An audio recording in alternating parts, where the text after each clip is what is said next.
عوامی leader news کے ناظرین، آج ہم آپ کو ایک ایسے بچے کے بارے میں بتائیں گے کہ جس کی عمر صرف 10 سال ہے اور وہ سال کے تقریباً $22 ملین کماتا ہے۔ فوربس میگزین کے تجزیے کے مطابق رائن ٹوائز ریویو کے رائن یوٹیوب کے ذریعے کمائی کرنے والوں میں سب سے آگے نکل گئے ہیں۔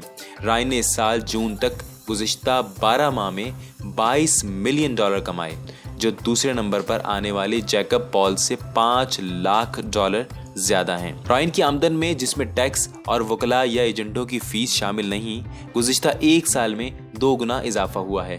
ٹی وی چینل NBC نے جب رائن سے پوچھا کہ بچے ان کا چینل کیوں دیکھتے ہیں تو ان کا جواب تھا کہ کیونکہ میں مزے کی اور مزاحیہ باتیں کرتا ہوں۔ رائن کے والدین کی طرف سے مارچ 2015 میں چینل شروع کرنے کے بعد سے اب تک ان کی ویڈیوز 26 ارب بار دیکھی جا چکی ہیں اور 1.73 کروڑ سے زیادہ لوگ انہیں فالو کرتے ہیں۔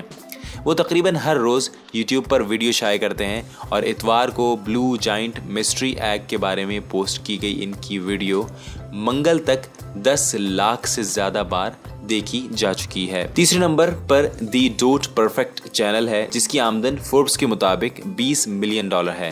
فوربس کے مطابق $22 ملین میں سے $1 ملین تو ان اشتہارات کی آمدن ہے جو ویڈیو شروع ہونے سے پہلے نظر آتے ہیں، اور باقی آمدن اسپانسرڈ پوسٹ سے ہوتی ہے۔ رائن کی کسی ویڈیو میں نظر آنے والے کھلونے ہاتھوں ہاتھ بکتے ہیں۔ والمارٹ نے اگست میں رائنز ورلڈ کے نام سے کھلونوں اور کپڑوں کی خصوصی رینج شروع کی۔ ایک ویڈیو جس میں رائن اور ان کے والدین سٹور میں ان کے لیے کھلونا تلاش کر رہے ہیں 3 ماہ میں 1.40 کروڑ بار دیکھی جا چکی ہے۔ والمارٹ کے ساتھ ڈیل کے نتیجے میں اگلے برس رائن کی آمدن میں بڑا اضافہ متوقع ہے۔ کم عمری کی وجہ سے رائن کی آمدن کا 15% ابھی تک ایک خصوصی اکاؤنٹ میں جمع ہوتا ہے جو انہیں قانونی طور پر بالغ ہونے کے بعد ملے گا۔ رائن اپنی فلموں میں اکیلے نہیں بلکہ ان کی جڑواں بہن بھی ان کے ساتھ رائنز فیملی ریویو نامی چینل میں شریک ہوتی ہیں۔ 10 بہترین سائنسی تجربات جو بچوں کے لیے گھر میں کیے جا سکتے ہیں کے نام سے ایک ویڈیو جس میں 3 بچے شامل ہیں اب تک 26 ملین بار دیکھی جا چکی ہے۔ مائنکرافٹ گیمز ڈینل مٹلن جو کہ 2017 میں $16.5 ملین کی آمدن کے ساتھ سرفہرست تھے، اب چوتھے نمبر پر ہیں۔